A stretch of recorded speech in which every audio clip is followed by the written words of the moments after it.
আমিন সৈয়দুল মুরসালিন খাতামুন নবিয়্যিন হযরত মুহাম্মদুর রাসূলুল্লাহ সাল্লাল্লাহু আলাইহি ওয়াসাল্লামের উপর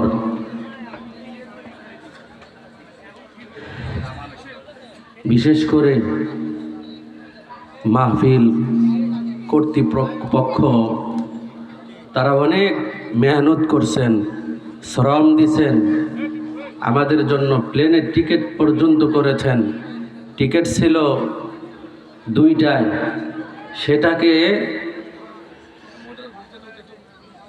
এয়ারপোর্ট কর্তৃপক্ষ তারাই এই টিকিট ক্যান্সেল করে 4:10 বানাইছে, যার কারণে আসতে দেরি হয়ে গেছে। আপনারা ক্ষমা সুন্দর দৃষ্টিতে দেখবেন, আমার ব্যাপারেও খারাপ ধারণা নেবেন না, মাহফিল কমিটির ব্যাপারেও খারাপ ধারণা নেবেন না। পারবেন তো ইনশাআল্লাহ? আল্লাহ সবাইকে যা যায় খায়ের দান করুক, বলেন আমিন। ভাই আপনি রিভাবটা দেন, রিভাবটা দেন, আওয়াজ ক্লিয়ার করেন, সামনে সাউন্ড দেন, ইকো দিয়েন না, ডাবল আওয়াজ যেন না হয়। ভাইয়ের আমার, আলোচনা সংক্ষিপ্ত আকার, অতি অল্প সময় কথা বলবো।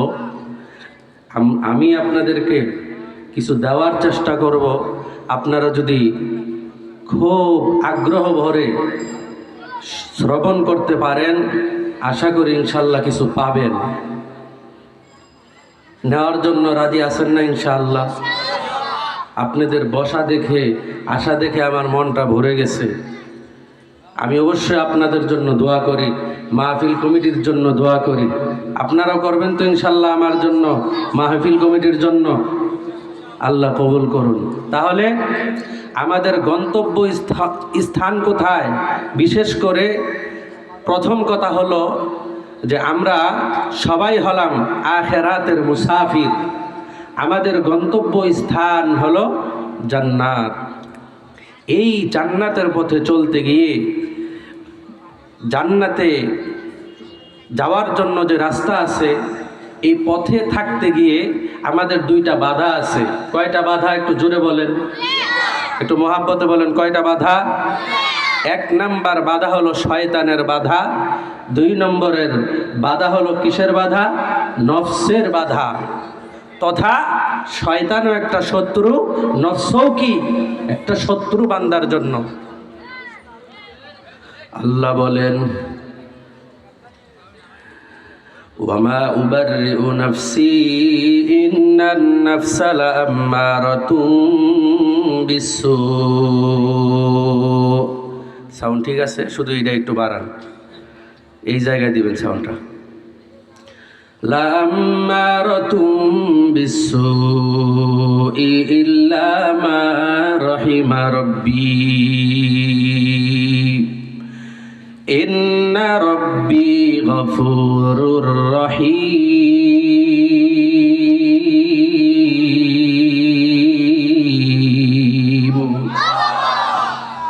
আল্লাহ বান্দাদেরকে জানাইয়া দিছেন, ও দুনিয়ার মানুষ শোনো, নফস নামক একটা জিনিস তোমাদের ভিতরগত একটা বিষয় ভিতরে আছে। এই নফসের কাজটা হলো বান্দা,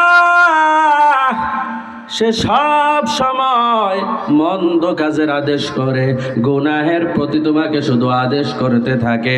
ও বান্দা, তুমি অমুক গুনাহ করো, অমুক গুনাহ করো। তোমার কাজটাই হলো গুনাহ করা। এটা হলো এই গুনার দিকে ঠেলে দেওয়া।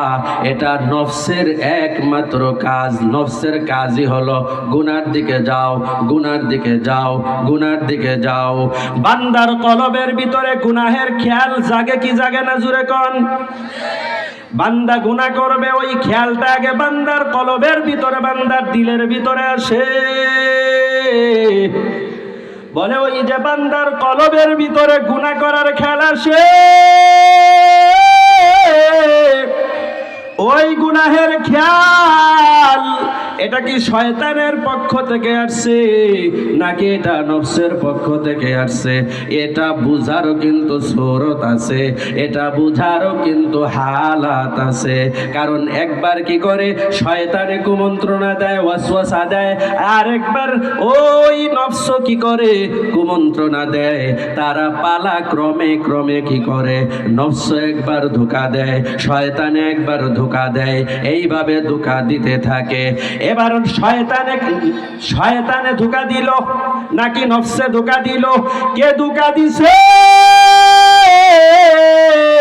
এটা বুঝার সুরত, এইটা বুঝার সুরত আছে। বলে এটা বুঝার সুরত কি?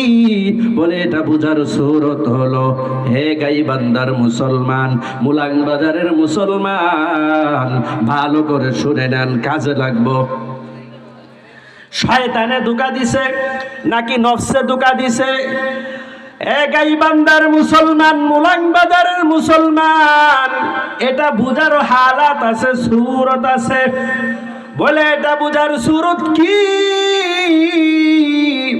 বলে বান্দার কলবের ভিতরে যখন ওয়াসওয়াসা তৈরি হয়ে যাবে, তখন বান্দার একটা করণীয় আছে। বলে কি করণীয়? বলে বান্দা তখন যদি আউযু বিল্লাহি মিনাশ শাইতানির রাজিম, সবাই পড়েন আমার সাথে, বলেন আউযু বিল্লাহি। একটা জবানও বন্ধ থাকবে না, আল্লাহর মহাব্বতে বলেন সবাই আউযু বিল্লাহি, আউযু বিল্লাহি মিনাশ শাইতানির রাজিম। সবাই মহাব্বতে বলেন আউযু বিল্লাহি মিনাশ শাইতানির রাজিম। আর কি পড়বেন? গুনাহের খেয়াল হইছে, আউযু বিল্লাহ পড়বেন। আরেকটা কি পড়বেন? লা হাওলা ওয়ালা কুওয়াতা ইল্লা বিল্লাহ। এ পর্দার অন্তরালের মা বোনেরা ভালো করে শুনে নেন, ও যুবক ভাইয়েরা ভালো করে শুনো। বর্তমান হালাত বড় খারাপ হালাত, ঈমান রাখা বড় কঠিন। হাতের ভিতরে নবী বলেছেন আগুনের আংরা রাখা সম্ভব, কিন্তু ঈমান রাখা বড় কঠিন। ওই সময় বান্দা চলতেছে। ও মোলাং বাজারের মুসলমান ভালো করে শুনে নেন, গাইবান্ধার মুসলমান ভালো করে শুনে নেন, কলবের ভিতরে গুনাহের খেয়াল আসছে। আর দেরি করা যাবে না, আউযু বিল্লাহ পড়ো। আর দেরি করা যাবে না, লা হাওলা ওয়ালা কুওয়াতা ইল্লা বিল্লাহ পড়ো। যদি এটা শয়তানের পক্ষ থেকে ওয়াসওয়াসা থেকে থাকে, যদি এই ওয়াসওয়াসা শয়তানের পক্ষ থেকে এসে থাকে, বলে সাথে সাথে এগুলো পড়ার দ্বারাই শয়তান দূর হয়ে যাবে।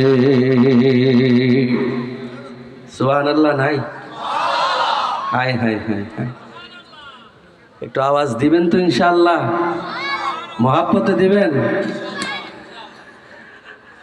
বান্দা যখন লা হাওলা ওয়ালা কুওয়াতা ইল্লা বিল্লাহ পড়বে, আর বান্দার কলবের ভিতরে শয়তান ওয়াসওয়াসা নিয়ে যদি হাজির হয়ে যায়, বান্দা লা হাওলা ওয়ালা পড়ার সাথে সাথে শয়তান দূর হয়ে যাবে। হয় নাই? হয় নাই? সবাই একটা কাশি দেন, গলা ক্লিয়ার করেন, নারায়ে তাকবীর। হয় নাই? আরো জোরে বলতে হবে, নারায়ে তাকবীর, লিল্লাহে তাকবীর। কোরআন সুন্নাহর আলো, কোরআন সুন্নাহ দেখানে, কোরআন সুন্নাহ দেখানে, নারায়ে তাকবীর, লিল্লাহে তাকবীর। এরকম আওয়াজ দিবেন তো ইনশাআল্লাহ।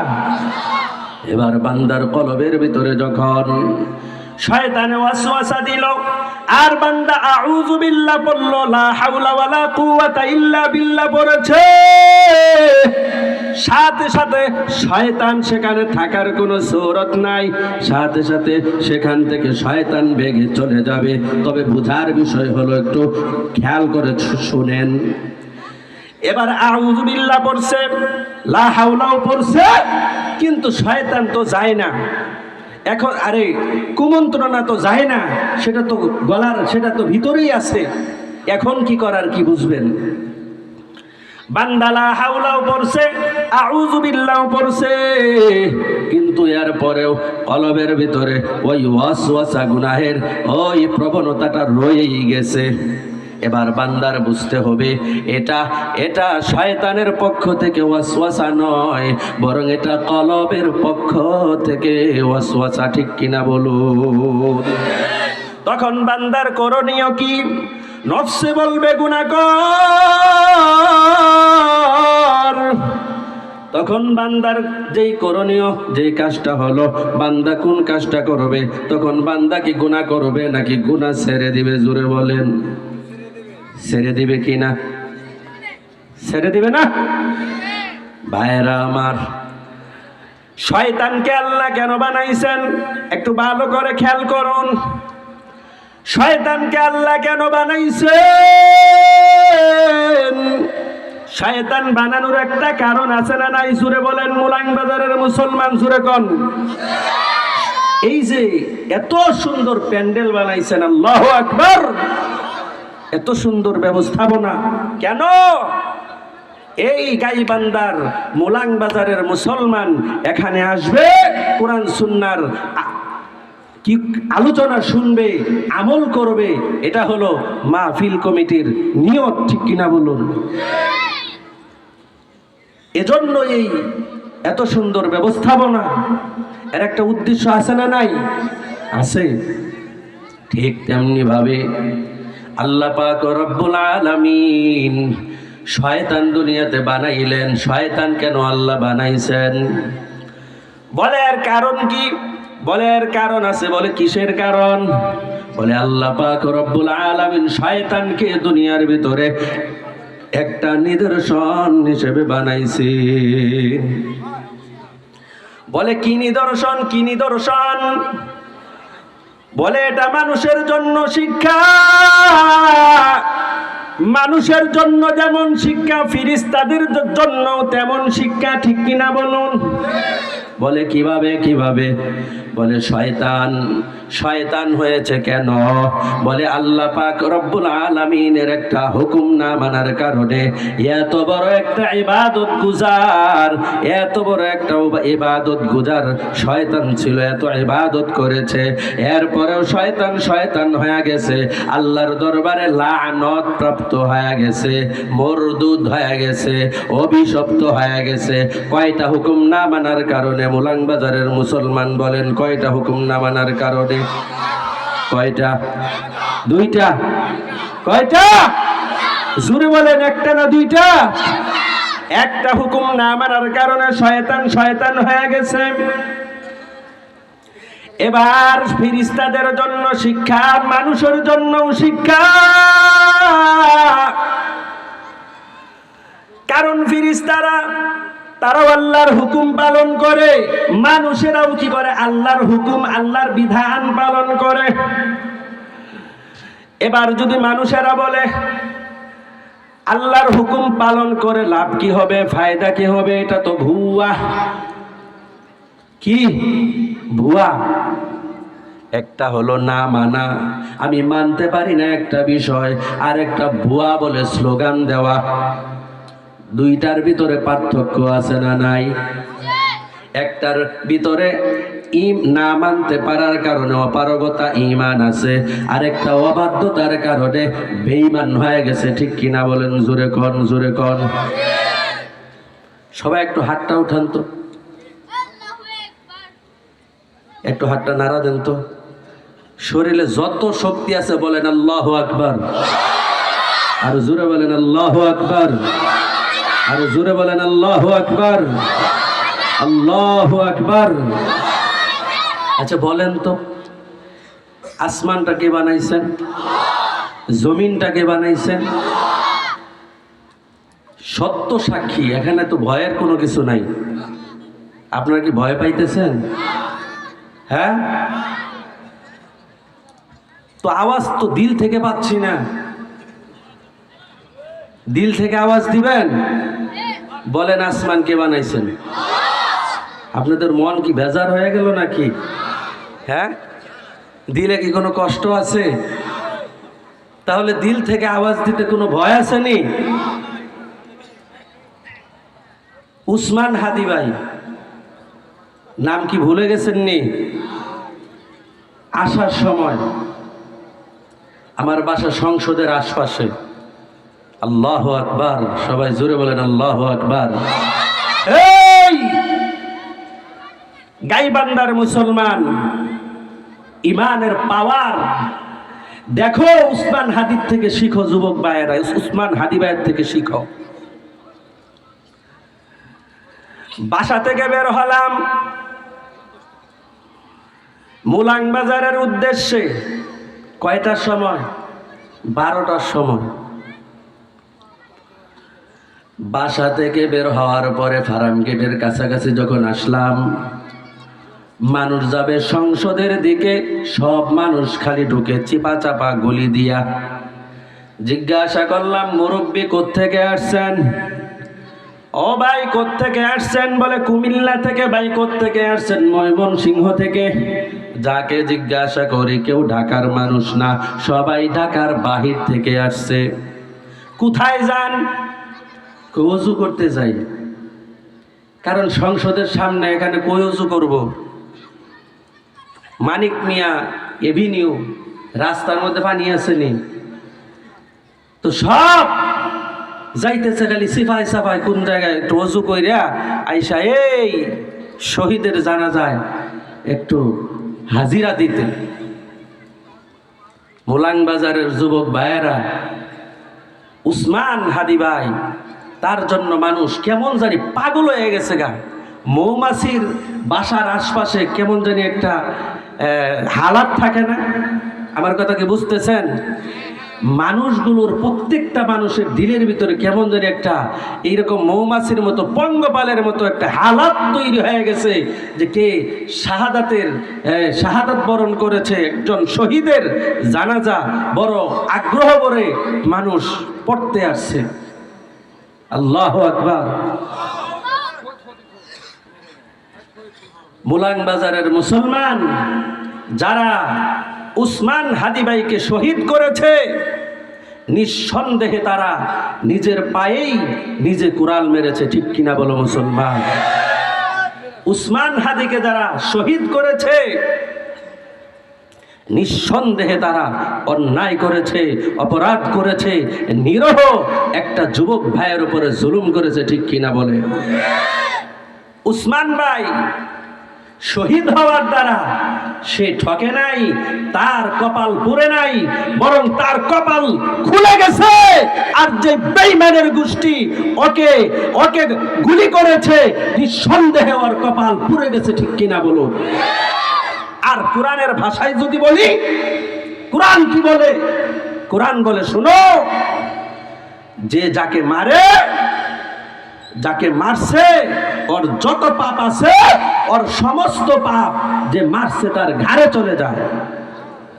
সুতরাং উসমান হাদি ভাই কি হয়ে গেছে? পুত পবিত্র হয়ে কবরে চলে গেছে। তোমরা তার বুঝার গুনার বুঝা এবার টানতে থাকো। ঠিক কিনা বলেন? অথচ রাষ্ট্রের গুরুত্বপূর্ণ দায়িত্বের ভিতরে বসে বসে কি বলে? আমি সাধারণত এই সমস্ত কথা বলি না,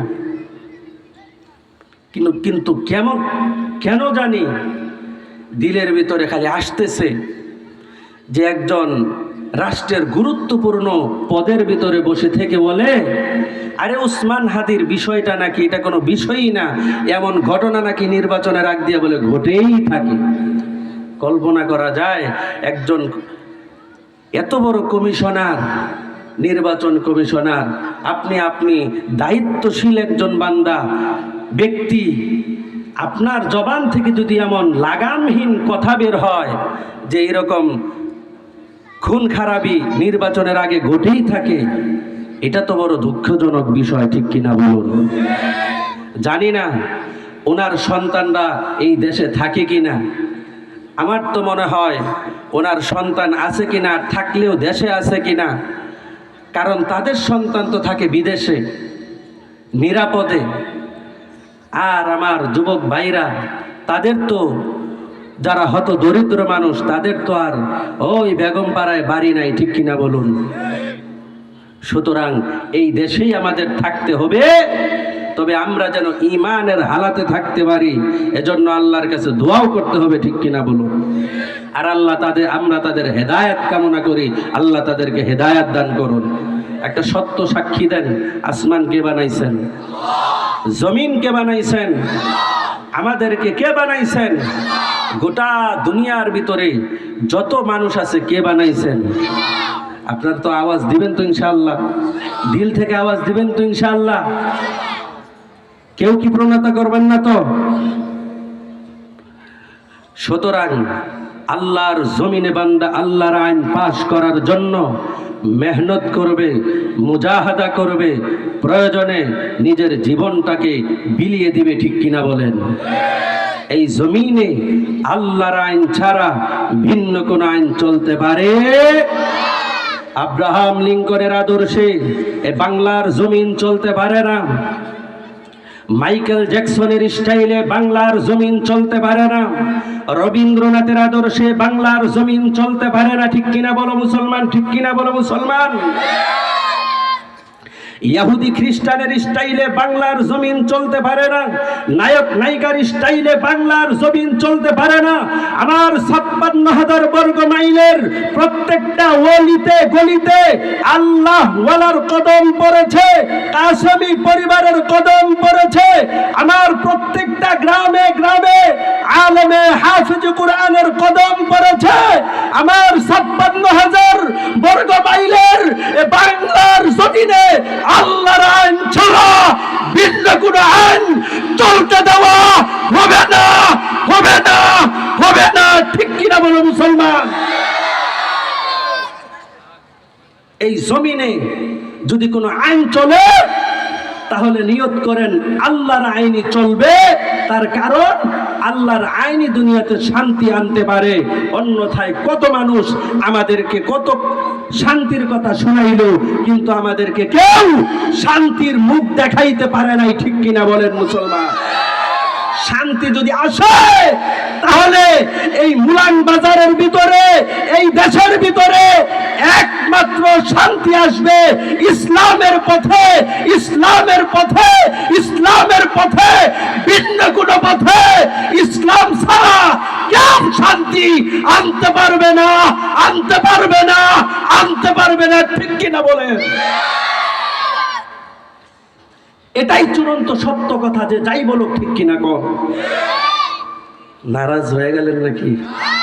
নারাজ হয়ে গেছেন? থাকবেন তো ইনশাআল্লাহ? থাকবেন তো শেষ পর্যন্ত?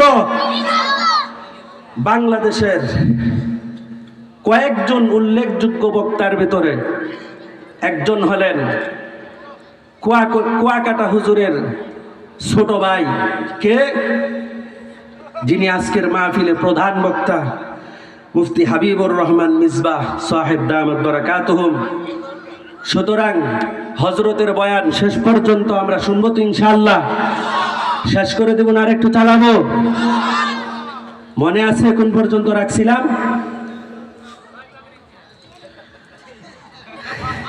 এই তো মনে রাখছে। আপনারা তো হাসতেছেন, সে মনে রাখছে, সে আসছে বয়ান শোনার জন্য। আল্লাহ ভাইকে কবুল করে, বলেন আমিন। ভাইরা আমার, তাহলে শয়তানকে আল্লাহ কেন বানাইছেন? বলে শয়তানকে বানানোর কারণ কি? বলে শয়তানকে বানানোর কারণ হলো মুলাং বাজারের মুসলমান আল্লাহ একটা নিদর্শন হিসেবে শয়তানকে বানাইছে, যাতে করিয়া প্রত্যেকটা মুসলমান এই শয়তান থেকে শিক্ষা গ্রহণ করে। আর ফেরেশতারাও শয়তান থেকে যেন শিক্ষা গ্রহণ করিয়া আল্লাহর হুকুম থেকে তারা যেন বাহিরে না চলে যায়, আল্লাহর হুকুমের অমান্য যেন না করে। এই জন্য আল্লাহ পাক রব্বুল আলামিন শয়তানকে দুনিয়ার ভিতরে নিদর্শন হিসেবে বানায়া দিছে। আপনাদেরকে একটা প্রশ্ন করব, উত্তর দিবেননি? দিবেন ইনশাআল্লাহ? সবাই প্রস্তুত? দেখি তো কারা কারা প্রস্তুত না, একটু হাতটা উঠান। এই তো পাগল হয়ে গেছে গা দেখি। হ্যাঁ, ওয়াজ শুনতে এসে হুশও রাখতে হইব নাকি গন? হ্যাঁ, দেখি তো কারা কারা আমার প্রশ্নের জবাব দিবেন, একটু হাতটা উঠান তো দেখি। নারায়ে তাকবীর। আচ্ছা বলেন তো, শয়তানকে কি দ্বারা বানাইছে আল্লাহ? জুড়ে বলেন। আগুন দ্বারা বানাইছে, কি দ্বারা? সবার জুড়ে বলতে হবে, কি দ্বারা? শয়তানকে আল্লাহ কিসের মাধ্যমে বানাইছেন? জুড়ে বলেন। আগুনের মাধ্যমে। ফিরিস্তাকে আল্লাহ কিসের মাধ্যমে বানাইছেন? জুড়ে বলেন, জুড়ে বলেন, জুড়ে বলেন। নূরের মাধ্যমে। কিসের মাধ্যমে? ফিরিস্তাকে আল্লাহ নূরের মাধ্যমে বানাইছেন, ঠিক কিনা বলুন? মানুষকে আল্লাহ কি দ্বারা বানাইছেন? বলে মানুষকে আল্লাহ মাটি দ্বারা বানাইছেন, ঠিক কিনা বলুন? এখন প্রশ্ন হলো, আল্লাহর কাছে কি ফিরিস্তারা দামি, নাকি শয়তান দামি, নাকি মানুষ দামি? জিন্নাত দামি, নাকি মানুষ দামি, নাকি ফিরিস্তারা দামি? এই যে আল্লাহ তিনটা পদার্থের মাধ্যমে, তিনটা মাখলুক আল্লাহ পাক রব্বুল আলামিন বানাইলেন। এই তিনটা মাখলুকের ভিতরে রবের কাছে কে দামি? কে দামি? কে বলছে আপনাদেরকে? হ্যাঁ, আমি তো বলি নাই। মানুষ শ্রেষ্ঠ নাকি জিন জাতি শ্রেষ্ঠ, নাকি ফিরিস্তা শ্রেষ্ঠ? উত্তর দিলে তো হেরে যাবেন। চুপ থাকেন, আগে জবাব নেন। আল্লাহর পক্ষ থেকে জবাব নেন। আল্লাহ কি বলছেন? আল্লাহর জবাব শুনতে রাজি আছেন না নাই? আল্লাহ বলেন, শ্রেষ্ঠত্বের মাপকাঠি হলো তাকওয়া। কি জুড়ে কোন? শ্রেষ্ঠত্বের মাপকাঠি হলো তাকওয়া। বলে পদার্থের দিক থেকে যদি বিবেচনা করা হয়, তাহলে কে উত্তম কে উত্তম না, এটা শ্রেষ্ঠত্ব পাবে না। বরং আল্লাহ পাক রব্বুল আলামিন কালামে হাকিমের ভিতরে ঘোষণা করে দেন, ইয়া আইয়ুহান নাস ইন্না খালাকনাকুম মিন যাকারিন ওয়া উনসা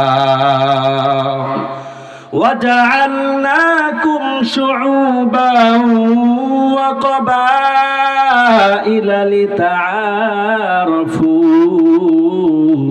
إن أكرمكم عند الله أتقاكم إن الله عليم خبير।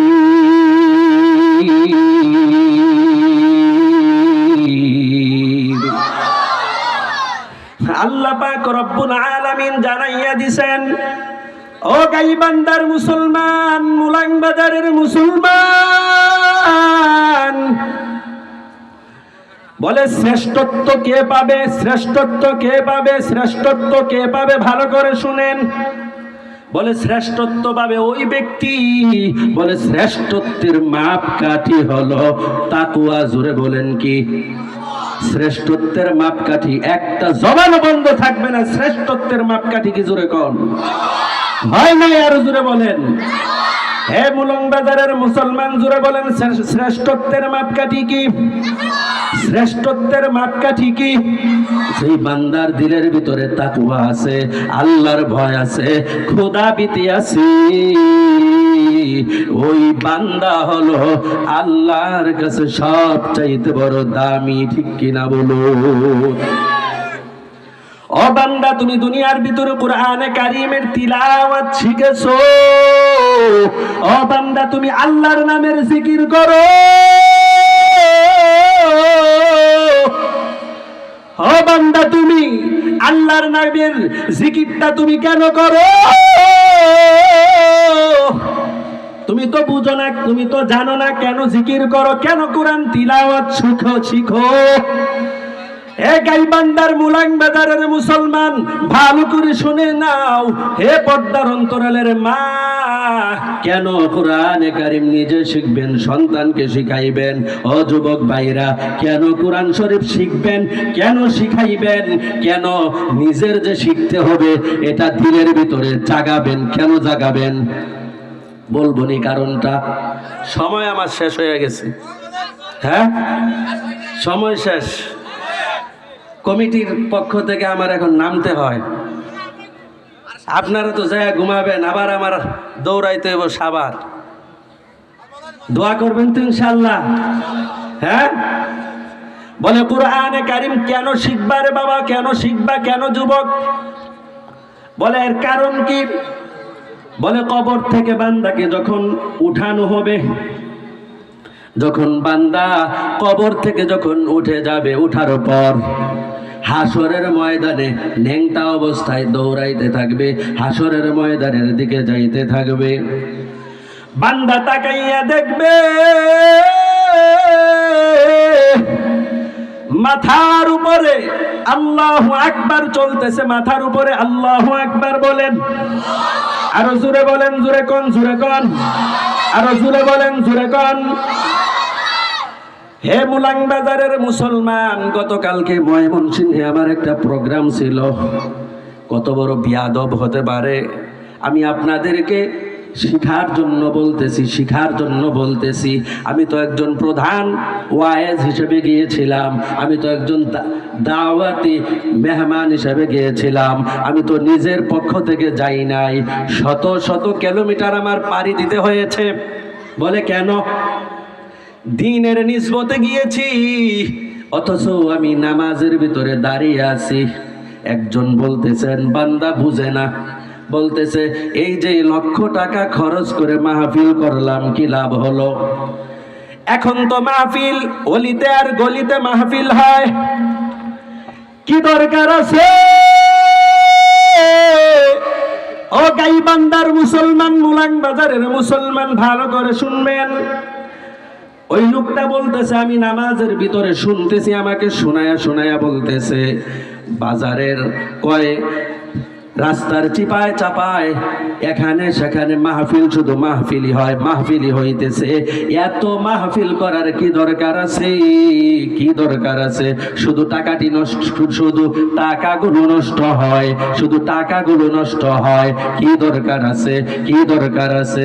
আমাকে শুনিয়ে শুনিয়ে বলতেছে। অথচ এই টাকাগুলো যদি আমরা মসজিদে খাটাইতাম কত উপকার হতো, তার তো খবর নাই।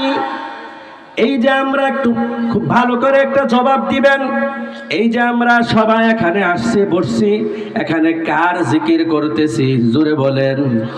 এখানে কার কথা স্মরণ করতেছি? সুতরাং এই জায়গার ভিতরে আল্লাহর প্রশংসা নিয়ে আমরা কথা বলতেছি। জমিনের ভিতরে যখন কোনো বান্দা একা একা আল্লাহকে স্মরণ করে, তখন আল্লাহ আসমানের ভিতরে ওই বান্দার প্রশংসা একা একা করে। এবার যখন বান্দা মানুষকে নিয়ে একটা মিটিং এর ভিতরে, একটা মজলিসের ভিতরে, একটা সবার ভিতরে যখন আল্লাহর প্রশংসা করি, তখন আসমানের ভিতরে ফেরেশতাদেরকে নিয়ে আল্লাহ পাক রব্বুল আলামিন ওই বান্দাদের প্রশংসা করে। এবার বলেন, মাহফিল করার দ্বারা ফায়দা আছে না নাই? জোরে কোন, আরো জোরে কোন। একটা গজল গাবো, শুনবেন? সবাই শুনবেন? হ্যাঁ। আমার দয়ার মাওলারে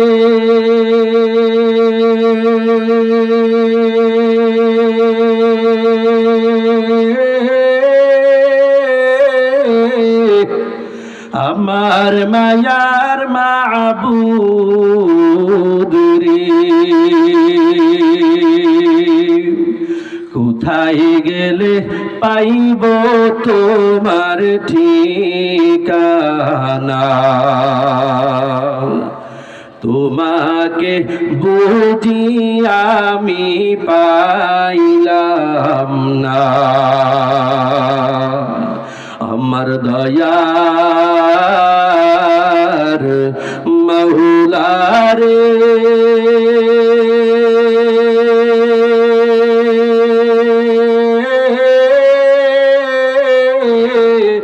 আমার দয়ার মাবুদ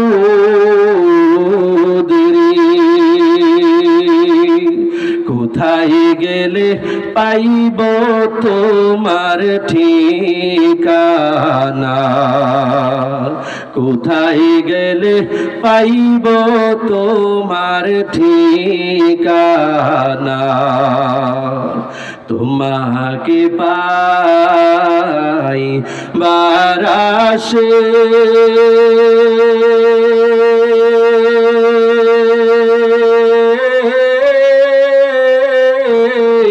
ঘুরি আমি দেশ বিদেশে, তোমাকে পাই বারাসে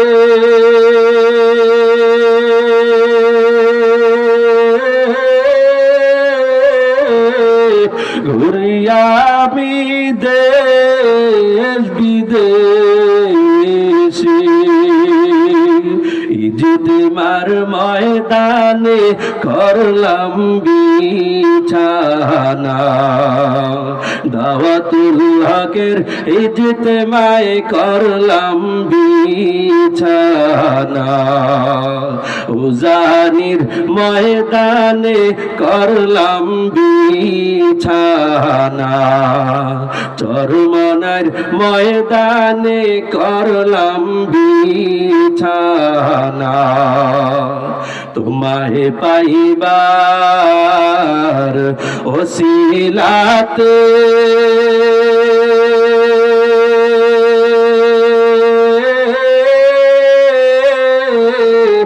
দিলাম আমি পীরের হাতে, তোমায় পাইবার ওসিলাতে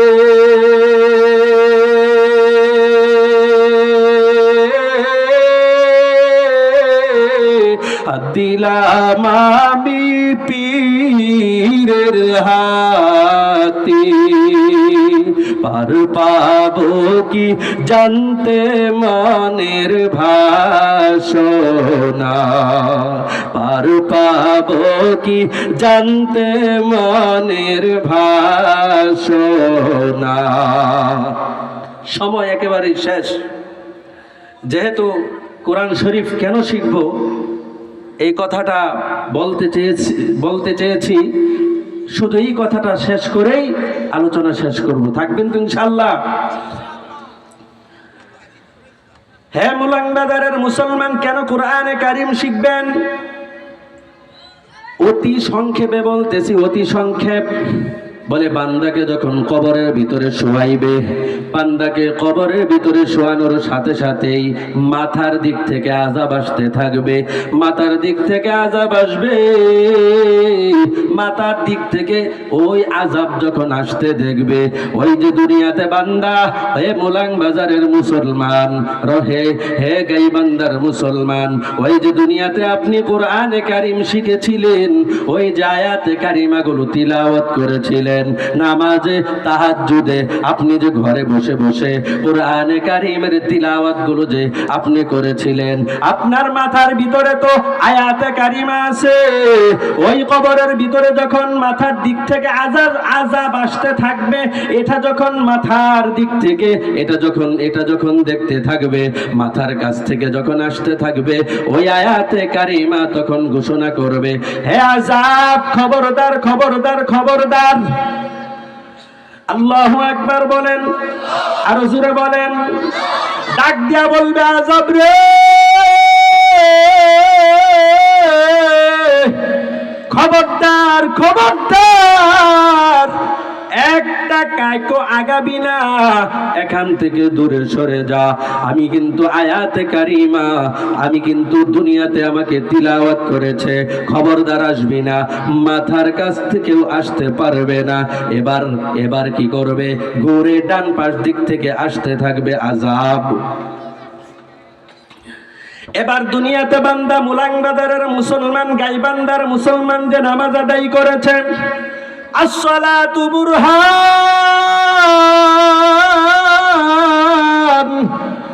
এবার আসসালাতু বুরহানুন, বান্দার জন্য নামাজ প্রমাণ স্বরূপ দলিল হিসাবে দাঁড়ায়া যাবে। নামাজ বলবে খবরদার খবরদার, তুই কি করবি না, আমার ডান দিক থেকে আসতে পারবি না। এবার কি করবে? এবার ঘুরে বাম দিক থেকে আসবে। আযাব যখন বাম দিক থেকে আসতে থাকবে, ডাক দিয়া বলবে আসসিয়ামু জুন্নাতুন, এ রোজা, রোজা তো হলো ডাল স্বরূপ। এই মুলাং বাজারের মুসলমান, গাইবান্দার মুসলমান তো কষ্ট করে করে রোজা রেখেছে, ওই রোজা সেদিন ডাক দিয়া বলবে খবরদার, তুই বাম পাশ দিক থেকে আসতে পারবি না, বাম দিক থেকে আসতে পারবি না, বাম দিক থেকে আসতে পারবি না। এবার আর কোন দিক আছে? দৌড়ায় আসবে পায়ের দিকে, পায়ের দিকে। ও মুলাং বাজারের মুসলমান, এই যে মাহফিল করেছেন, মাহফিল কমিটি আপনাদের কাছে হাত বাড়ায়, মসজিদ কমিটি আপনাদের কাছে হাত বাড়ায়, মাদ্রাসা থেকে আপনাদের কাছে হাত বাড়ায়, ঠিক কিনা বলুন? ওই যে দান সদকা দুনিয়াতে করেছিলেন, পায়ের কাছ দিক থেকে, পায়ের দিক থেকে যখন আযাব আসতে থাকবে, এবার ওই আযাব ডাক দিয়া বলবে খবরদার খবরদার। হে মুলাং বাজারের মুসলমান, সেদিন বলতে থাকবে এই বান্দা তো সদকা করেছে, দান করেছে, আমি ওই দান, খবরদার তুই পায়ের কাছ দিক থেকেও আসতে পারবি না। সুবহানাল্লাহ বলবেন না? এবার বান্দা মাথার দিক থেকেও আসতে পারে নাই, ডান দিক থেকেও আসতে পারে নাই। আসসালাতু বুরহানুন, বাম দিক থেকেও আসতে পারে না। আসসিয়ামু জুন্নাতুন, পার কাছ থেকে দানের কারণে আসতে পারে না। এবার বান্দা বড় নিরাপদ, এবার বান্দা নিরাপদে জান্নাতের মেহমান হয়ে যাবে। হাসরের ময়দানটা হয়ে যাবে কঠিন, বড় কঠিন, বড় কঠিন। সূর্যটা মাথার কাছে চলে আসবে, হায় হায়, পরিণাম বড় খারাপ। পাহাড়গুলো তুলার মতো উঠতে থাকবে, এত কঠিন অবস্থা, এত কঠিন হালাত। ও মুলাং বাজারের মুসলমান, দিলটাকে নরম করে দাও, কলবটাকে নরম করে দাও, দুইটা ফোঁটা চোখের পানি ফেলে দাও, আল্লাহর দরবারে একটু দোয়া করো। ও মালিক, আমাদেরকে আপনি জাহান্নামী বানান না, আমরা জাহান্নামের শাস্তি আমরা সহ্য করতে পারবো না। কারণ হলো ওই দুনিয়া, ওই আখিরাতের জিন্দেগিটা বড় কঠিন হয়ে যাবে। ইয়াউমা ইয়াফিরুল মারউ মিন আখিহি ওয়া উম্মিহি ওয়া আবিহি ওয়া সাহিবাতিহি ওয়া বানিহি লিকুল্লি ইমরিইন মিনহুম ইয়াউমাইযিন শা'নুন ইউগনিহি। ওই দিন তো মানুষগুলো কি করবে? ওই দিন মানুষ কি করবে? তার ভাই থেকে পলায়ন করবে। ওই দিন মানুষগুলো পাগলের মতো তার মা বাপ থেকে দৌড়াবে। ওই দিন মানুষগুলো তার স্ত্রী থেকে পলায়ন করবে। ওই দিন মানুষগুলো তার প্রাণের সন্তানদের থেকে দৌড়ায়া দৌড়ায়া পলায়ন করবে। সেদিন আর সাক্ষাৎ করবে না, দেখা দিবে না। এত বড় কঠিন হালাত। এদিক দিয়ে বাম হাতে আমলনামা চলে আসবে। ওয়াম্মা মান উতিয়া কিতাবাহু বিশিমালিহি ফায়াকুলু ইয়া লাইতানি লাম উতা কিতাবিয়া ওয়া লাম আদরি মা হিসাবিয়া ইয়া লাইতাহা কানাতিল কাদিয়া মা আগনা আন্নি মালিয়া হালাকা আন্নি সুলতানিয়া ও গাইবান্দার মুসলমান, আল্লাহমুখী হওয়া ছাড়া কোনো উপায় নাই। ও গাইবান্দার যুবক ভাইরা, আল্লাহমুখী হওয়া ছাড়া বান্দা কোনো উপায় নাই। ও পর্দার অন্তরালের মা বোনেরা, আল্লাহমুখী হওয়া ছাড়া কোনো উপায় নাই। খবরদার পর্দার অন্তরালের মা বোনেরা, হে আমার মা, আপনারা তো নবীদের মা, ওলিদের মা, আপনারা তো বড় ভাগ্যবান, আপনারা তো বড় ভাগ্যবান। আপনারা যদি নেক আমল করেন, ইবাদত করেন, তাহলে অতি অল্প আমলে আপনারা জান্নাতের মেহমান হয়ে যাবেন। তার এক নাম্বার আমল হলো আপনারা কি করবেন? আপনারা আল্লাহর ইবাদত গুজার হয়ে যাবেন। এরপরে আপনারা স্বামীদের খেদমত করবেন, শুধু আপনারা খেদমত করবেন আর স্বামীরা জুলুম করবে। ও আমার, ও গাইবান্দার মুসলমানেরা, আপনারাও মা বোনদের প্রতি শ্রদ্ধাশীল হবেন, দয়া করবেন, মায়া করবেন। উভয় মিলে যখন মোহাব্বত তৈরি হয়ে যাবে, ঘরের ভিতরে আল্লাহ পাক রব্বুল আলামিন রহমত নাজিল করবেন। ওই ঘরটা শান্তির জায়গা হয়ে যাবে, শান্তির জায়গা হয়ে যাবে। ও গাইবান্দার মুসলমান, আমলনামা বাম হাতে চলে আসছে। আমলনামা বাম হাতে চলে আসার পর এবার বান্দা হুশ সারা হয়ে যাবে, হুশ সারা হয়ে যাবে। তখন বান্দার কোনো হুশ থাকবে না, বান্দা অস্থির হয়ে যাবে, হয়রান হয়ে যাবে। এবার বান্দা কি বক্তব্য দিবে? জাহান্নামী বান্দার বক্তব্যটা গাইবান্দার মুসলমান ভালো করে শুনেন। এই আওয়াজগুলো বান্দা তোমার কলবের ভিতরে যখন থাকবে, তোমার বড় কাজে লাগবে, তোমার বড় কাজে লাগবে, তোমার বড় কাজে লাগবে। এই জন্য বান্দা, জাহান্নামী বান্দা যখন, এবার বান্দা সেদিন বলতে থাকবে, আমার আমলনামা যদি আমাকে না দেওয়া হতো, আমার আমলনামা যদি আমি না জানতাম, আমার আমলনামা যদি আমি না জানতাম, এটাই তো ভালো ছিল, এটাই তো ভালো ছিল। ইয়া লাইতাহা কানাতিল কাদিয়া, হায় যদি আমার মৃত্যুটাই, আমার দুনিয়ার মৃত্যুটাই যদি শেষ অবস্থা হয়ে যাইতো, এটাই তো ভালো ছিল, এটাই তো ভালো ছিল। লা লাইতাহা কানাতিল কাদিয়া মাগনা আন্নি মালিয়া। হে মুলাং বাজারের মুসলমান, এই কথাগুলো একজন জাহান্নামী বান্দার কথা। এখান থেকে শিক্ষা গ্রহণ করিয়া বান্দার চিন্তা করতে হবে, আমরা যেন জাহান্নামী না হই, আমরা যেন জান্নাতি হতে পারি। এজন্য এই গুণগুলোর বিপরীতমুখী কাজ করতে হবে। ও মুলাং বাজারের মুসলমান, এবার বান্দা বলতে থাকবে, মাগনা আন্নি মালিয়া হালাকা আন্নি সুলতানিয়া। হায়, আমার তো রাজত্ব কম ছিল না দুনিয়াতে, আমার তো ক্ষমতাও কম ছিল না, অর্থ সম্পদ তো কম ছিল না। অতএব আমি বান্দা সম্পদের দ্বারাও আজ আমি উপকৃত হতে পারলাম না, সন্তানের দ্বারাও আমি উপকৃত হতে পারলাম না। এই জন্য বান্দা সেদিন বড় বিপদের ভিতরে পড়ে যাবে, মুসিবতের ভিতরে পড়ে যাবে। আল্লাহ যেন আমাদেরকে জান্নাতের কাজ করে জান্নাতি আল্লাহ যেন আমাদেরকে বানাইয়া দেন। সকলেই বলেন আমিন। আল্লাহ কবুল করেন, বলেন আমিন। হুজুর চলে আসছেন, আমি আর সময় বাড়াবো না।